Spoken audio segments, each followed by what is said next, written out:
అండి, నా పేరు శేషేంద్ర హరి. నేను హైదరాబాద్లో ఉంటాను. ఒక ఫ్యూ ఇయర్స్ బ్యాక్, ఆల్మోస్ట్ 2017 ఆ టైంలో నేను చాలా మంది సద్గురువులు, యోగులు, వాళ్ళ లైఫ్ హిస్టరీ, స్టోరీస్ ఇవన్నీ కూడా తెలుసుకుంటూ ఉన్నప్పుడు ఒకసారి శ్రీ సాయినాథుని కూడా అడిగాను, ఎవరైనా అంత గొప్ప సద్గురు నాకు కావాలి, మరాఠీలోను హిందీలోను ఉంటే నాకు తెలియదు కాబట్టి తెలుగులో నాకు చెప్పే గురువు నాకు కావాలి అని నేను ప్రేయర్ చేసినప్పుడు, తర్వాత ఇలా ఎక్కడెక్కడ తెలిసిన వాళ్ళ గురువులు అందరి గురించి తెలుసుకున్నాను. బట్ ఒకరోజు సడన్ గా యూట్యూబ్ లో ఏవో ర్యాండమ్ గా కొన్ని వీడియోస్ చూస్తుంటే ఒక particular audio, background audio record మాత్రం నన్ను చాలా కదిపింది లోపల నుంచి.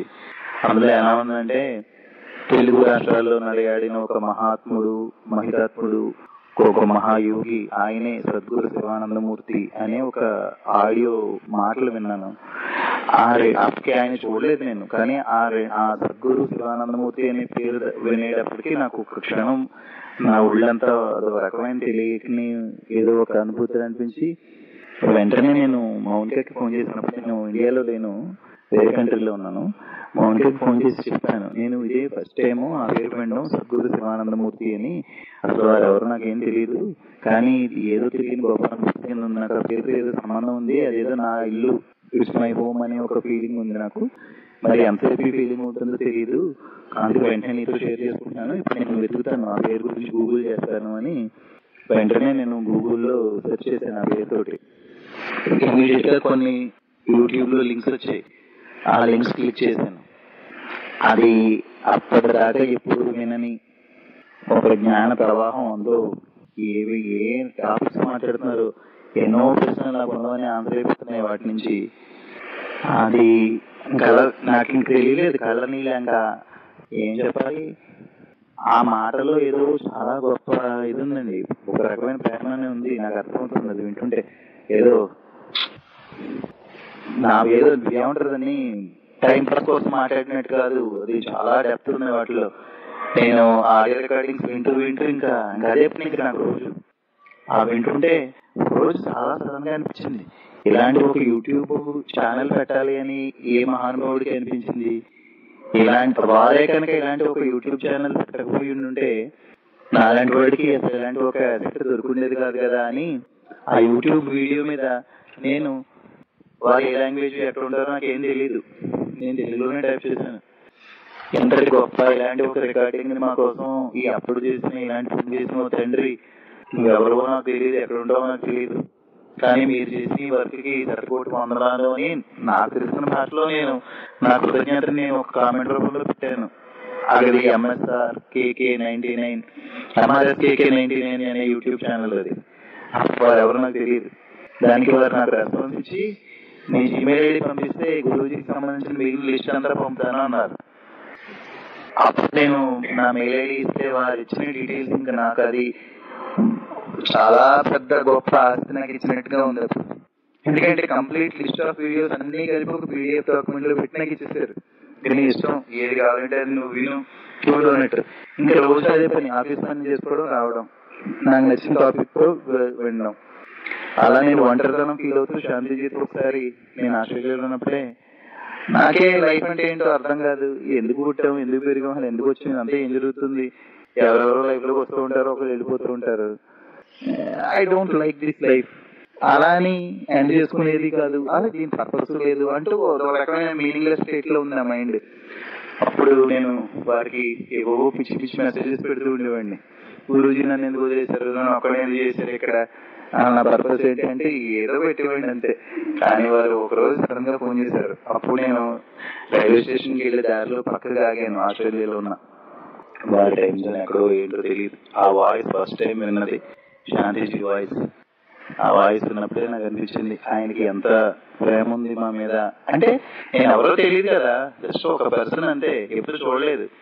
అది సహజంగా అందరి మీద, అన్ని జీవుల మీద, అన్ని జీవరాశుల మీద ఎవరైతే ప్రేమతత్వంతో ఉంటాడో వాళ్ళకి అది సాధ్యమవుతుంది.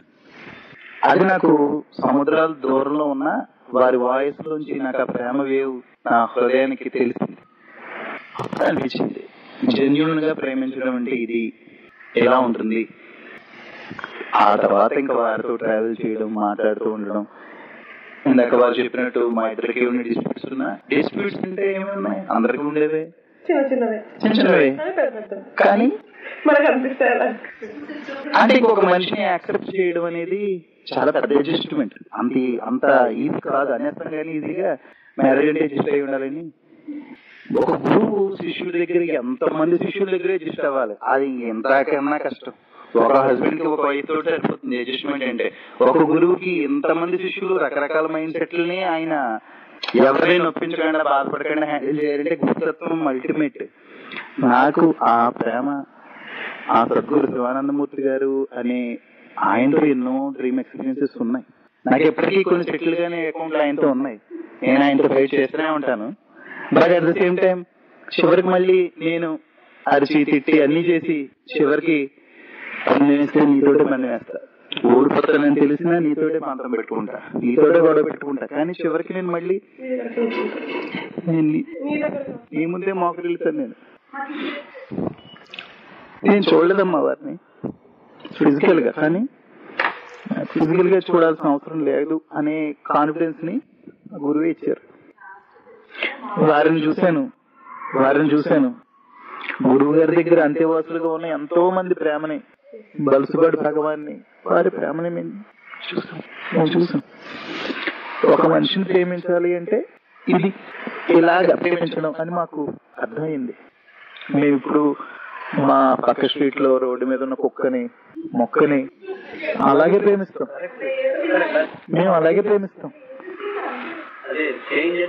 ప్రతి దాన్ని మీరు అన్నారే, ఆటోవాడు ఈ కష్టపడుతున్న ఆ హృదయంలో ఆ చమరింపు గురువు యొక్క ఆ దృష్టి చేత వస్తుంది మనకి. అది ఉండాలి. లేదంటే ఇంకా జ్ఞానం అంటే ఏంటి, రిజిడ్ గా కూర్చోవడం ఏంటి, what is the use of it? ఆర్ద్రత లేని హృదయాన్ని, జ్ఞానం రాయిలో ఉండడం కాదు, హృదయం కదలాలి. ఇక్కడ ఇంతమంది ఉన్నాం, ఎవరెవరికి సంబంధం లేదు, కానీ ఒక హృదయం యొక్క స్పందన మిగిలిన అందరినీ కదుపుతుంది అంటే, అందరూ అదే వేవ్ లెంత్ లో ఉన్నామంటే, చిన్నవాళ్ళు ఉన్నారు, పెద్దవాళ్ళు ఉన్నారు, జీవితాలన్నీ చూసేసిన వాళ్ళు ఉన్నారు, చూస్తున్న వాళ్ళు ఉన్నారు, ఇప్పుడు ఇంకా స్టార్ట్ చేసే వాళ్ళు ఉన్నారు, అందరినీ కలిపారు. ఎన్నో ఎక్స్పీరియన్సెస్ ఉన్నాయి. అలాగే సెటిల్ గానే అకౌంట్లు ఉన్నాయి, రెండో ఉన్నాయి. నేను వారిని వదలను. నేను చంచలంగా ఈ గురువుని ఆ గురువుని తిరుగుతా, కానీ శివానందమూర్తి గారిని పక్కన పెట్టి తిరిగాను నేను ఏనాడు అనుకోలేదు. అలాగే నన్ను ఆయన కాపాడాలి. కాకపోతే ఏంటంటే ఈ రోజు ఈ డ్రెస్ లో చూశాను శాంతిజీని, లేకపోతే ఇంకో డ్రెస్ లో చూడాలి శాంతిజీనే, ఇంకో డ్రెస్ లో చూడాలనుకుంటాను. గురుతత్వం అదే. ఎక్కడ తిరిగినా ఎటు చూసినా నేను ఆ పాదాలు, ఏ గురువైనా నాకు పాదాలు ఇచ్చి, ఇప్పుడు శాంతిజీ పాదాలు ఇచ్చి దండం పెట్టుకోమన్నా, మా పేరు పాదాలకి దండం పెట్టమన్నా, నేను ఆ గురుతత్వాన్ని మనసులో స్మరించుకుంటాను. నా పేరు మోనిక. మేము హైదరాబాద్ నుంచి వచ్చాము. అసలు నాకు గురువు గారు, నేను హైదరాబాద్ లోనే ఉంటాను కానీ ఏనాడు అక్కడ గురువు గారు ఉన్నారని అసలు ఏది తెలియదు నాకు. అయితే మా వారికి ఫస్ట్ గురువు గారు తెలిసారు. అది కూడా ఎలా అంటే మన శాంతిజీ వీడియోస్ ద్వారా గురూజీ పరిచయం అయ్యారు. గురూజీ పరిచయం అయ్యి మేము ఫస్ట్ టైం వరంగల్ వచ్చాము. అసలు మా బాబు జస్ట్ 7 months బాబు అంతే. అసలు నాకు ఏం తెలియదు, ఏంటి ప్లేస్ అదంతా అనిపించింది నాకు. యాక్చువల్ గా ఏంటి అంతా అనిపించింది, కానీ బట్ అణువు ఇక్కడ గురూజీ ఉన్నారు ఈ గార్డెన్ లో అంతా నాకు అనిపించింది ఫస్ట్ టైం. సో అలా స్లోగా శాంతిజీతో పరిచయం అయ్యాక మాకు చాలా ఇష్యూస్ ఉండేవి, కానీ శాంతిజీ, కమలమ్మ వీళ్ళ దగ్గర ఎక్స్ట్రీమ్ ప్రేమతత్వం నాకు దొరికింది. గురువు గారు ఎలా ఉంటారో ఐ కెన్ ఇమాజిన్ వాళ్ళని చూసాక. ఇదంతా ఫోన్ కాన్వర్జేషన్. నాకు అమ్మాయి నేను ఎప్పుడు కలవలేదు. చూశాను అదే.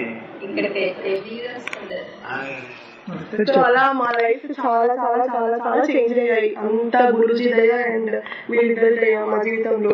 నాకు నా ఫాదర్ లేకపోయినా ఫాదర్ పొజిషన్ లో ఉండి ఏ నాడు విసుక్కోకుండా, తిట్టకుండా, ఎవ్రీథింగ్ ప్రతి చిన్న మిస్టేక్ ని కూడా ఎంతో ప్రేమగా మమ్మల్ని మార్చి చాలా ఇదిగా మా లైఫ్ లో శాంతిజీ, గురూజీని అలా గురూజీ ఇచ్చారు శాంతిజీకి, నన్ను ఆయనకి. So he took me and he made my life so better and forever grateful to you. You're happy now, that's more important. నేను ఇంకొక సంగతి చెప్తాను అమ్మాయికి. అరే don't mind, okay. They were having marital problems. Okay. Monica was at her mom's place. ఆ night నన్ను పిలిచింది, శాంతిజీ నేను ఏం చేయాలి అని పిలిచింది. నేను ఒక 2 hours మాట్లాడినాము దాంతో. అని ఏం చేయాల్సింది, the essence of it is, you did a big mistake. You left your husband and you went to your mom's place.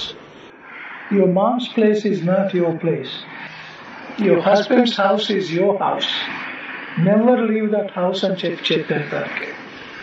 Okay, మీరు నేను నిజం చెప్తున్నాను. ఓకే, చెబితే she understood that part of it. Within a day or 2 days she went back there. And she never left him, and she loves him dearly now. Okay, so they don't have any more problems because Guruji came into their life, and Guruji has been protecting them and been helping him. All these things are happening. This is all Guruji working through. How do you help other people? As long as you don't think about yourself, you always think about the other person first, then it will be fine. నేను అని చెప్పుకున్నామంటే దాన్ని ఏమంటారు, ego అంటారు. Other person అనేటప్పటికీ మీరు గురువు గారిని చూస్తున్నట్లే other person అంతే. అట్లా జరిగింది అనమాట. Okay Mounika, just be that way and love your husband the way you've been loving. Do everything that you're doing. I know that guy will say do the same thing for you also. Okay, అంతకన్నా నేను చెప్పగలను. Give it to Hari.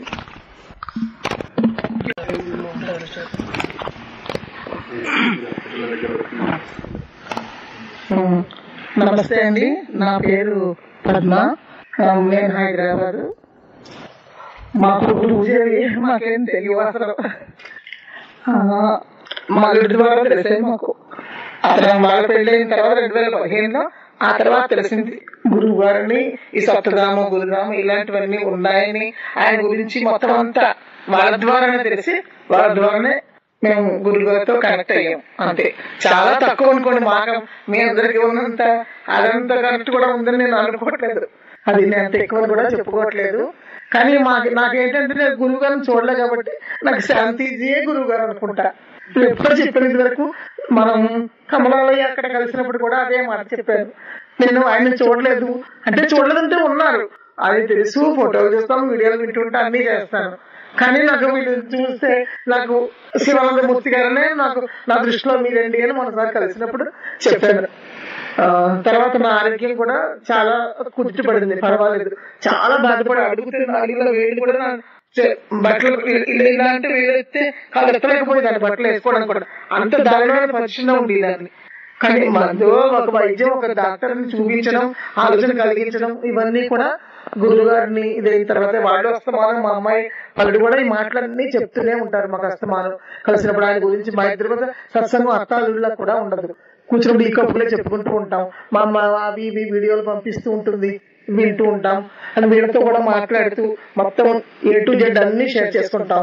మా అబ్బాయికి marriage life లో చాలా పెద్ద problem వచ్చింది. ఆ ప్రాబ్లం అంతా మొత్తం వాడి మనసు ప్రశాంతం కావాలని కోరుకున్నా. అది భగవంతుడు గురువు గారు అమ్మని శాంతిజీ ఏదైనా మమ్మల్ని గైడెన్స్ కానీ ఒక మమ్మల్ని ఓదార్చడం కానీ అన్ని విధాలా వాడికైతే ఇప్పుడు ప్రశాంతంగా అయితే లైఫ్ ఉంది. ఇంకా ఏ విధమైన జీవితం, మంచి జీవితం కలగాలని నేను కోరుకుంటున్నాను. నన్ను కూడా దేవుడి ఒడిలోకి ప్రశాంతంగా దేవుడి నామస్మరణలోనే వెళ్ళాలని నేనే అనుకుంటున్నాను. ప్రతిరోజు మాత్రం శివానంద మంత్రం, గురు మంత్రం అసలు మర్చిపోను. నేను అవి చేసుకుంటూనే ఉంటా. నేను దేవుడు చాలా కృతజ్ఞరాలి. శాంతిజీ కూడా మమ్మల్ని వాళ్ళ ఇంట్లో ఫ్యామిలీ మెంబర్ లాగే ట్రీట్ చేస్తారు. Namaste. I'm so happy that your health has improved. Okay. మా నాన్నగారు 1974లో ఒక వ్యక్తి మా ఇంటికి వచ్చి ఎప్పుడు చెప్పిండు, శివానందమూర్తి గారు అని ఉంటారు, ఆయన తెలుసా, ఆయన శివుడే, దిగి వచ్చి నడిచి వచ్చిన శివుడు అని చెప్తుండే. అది ఉంది లోపల. అంటే 5-6 ఏళ్ల పిల్లప్పటి నుంచి వింటున్నా. ఆయన ఎప్పుడు ఇంటికి వచ్చినా మీ నాన్న నేను పోయి తీర్థం తీసుకున్నాం అదంటే 74లో తీర్థం తీస్తారు, నేను 75లో వచ్చినా. నాకు నేను ప్రౌడ్ గా ఫీల్ అవుతా అన్నట్టు. నేను కూడా కొంచెం కుళ్ళు, అదేంటి గర్వం, అహంకారం నాకు. అయితే ఆయన తర్వాత ఏమైందంటే పెళ్లి సెటిల్ అయింది. పెళ్లి సెటిల్ అయినాక ఈయన కూడా శివానందమూర్తి గారు అంటాం. శివానందమూర్తి గారు ఒకటేనా మరి? నేను పొరపాటున శివానందమూర్తి గారు నాకు వినవచ్చు. నువ్వు అట్లా అంటున్నావు, అట్లా కాదు, ఆయన ఏమంటే నీకేం వినొచ్చిందో అంటున్నారు. నాకేమో అది బాగా ఫిక్స్ అయింది చిన్నప్పటి నుంచి శివానందమూర్తి గారు అని చెప్పి. ఆయన అప్పుడే లింక్ పెట్టుకున్నారు అన్నట్టు, నువ్వు నా దగ్గరికి వస్తావు అని నాకు తెలియలే.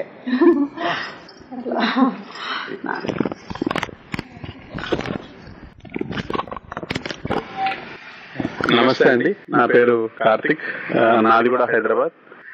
సో నాకు గురూజీ అంటూ స్పెషల్ గా డైరెక్ట్ గా ఇంట్రొడక్షన్ ఎలాగో లేదు. నాకు అసలు గురూజీ కూడా మా మమ్మీ చెప్పినట్టు ఇది వరంగల్ సప్తధామని గురుధామని ఇక్కడ ఉన్నారని నాకు అసలు ఎటువంటి కనెక్షన్ ముందు ఎప్పుడు లేదు.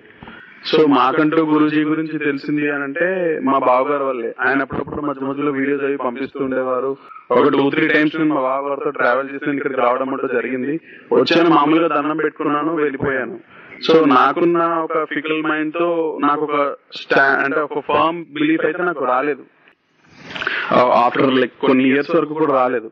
తర్వాత రాగా నాకు ఏమైందంటే, I mean maybe personal issues వల్ల కావచ్చు, దేని వల్ల కావచ్చు, నేను తెలియకుండా ముందు నుంచి నాకు ఒక ఇంప్రెషన్ సాయిబాబా మీద ఉంది. ఎందుకంటే మా మమ్మీ డాడీ ఇద్దరు సాయిబాబా భక్తులు. సో ఆటోమేటిక్ గా నాకు ఆ బిలీఫ్ అనేది డెవలప్ అయ్యింది. డెవలప్ అయిన తర్వాత నాకు మా బావగారు వాళ్ళ వల్ల శాంతిజీ వాళ్ళు పరిచయం అయ్యారు, కమలమ్మ వాళ్ళు పరిచయం అయిన తర్వాత వాళ్ళతో షేర్ చేసుకోవడం, ఇంకా మాట్లాడడము చేయడం వల్ల అంటే నాకేంటంటే గురూజీ ఒక సాయిబాబా ఫామ్ లో నాకు నా బిలీఫ్ ఇంకొంచెం స్ట్రాంగ్ చేశారు. స్ట్రాంగ్ చేసి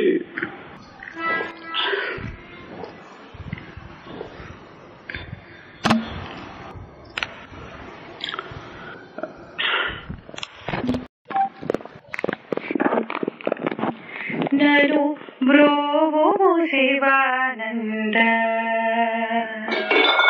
నను బ్రోవు శివానంద, తాపశమన పాపహరణ, స్థితమానవ సంరక్షక శివానంద సదానంద, నను బ్రోవు శివానంద, తాపశమన పాపహరణ, స్థితమానవ సంరక్షక శివానంద సదానంద, నను బ్రోము శివానంద. బ్రోము భజింతును భక్తితోడ, ఎల్లప్పుడు నిను మరువక, భజింతును భక్తితోడ, ఎల్లప్పుడు నిను మరువక, జన్మ జన్మలకు నీవే దైవమై,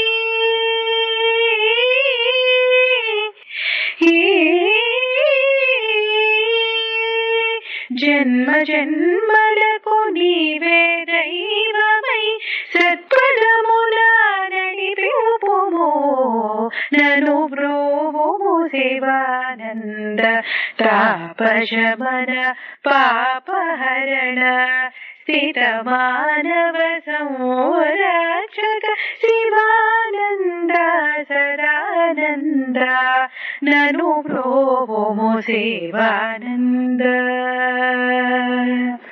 బ్రోవుము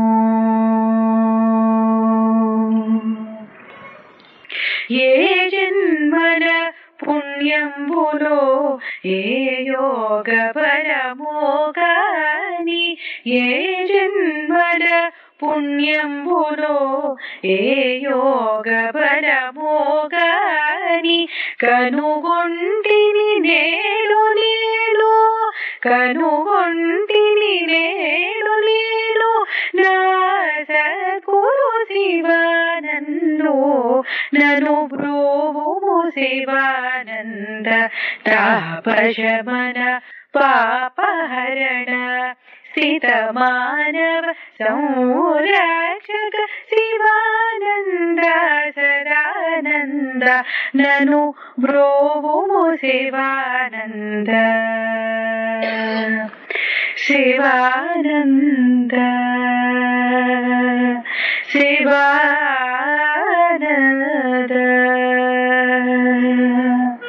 శివా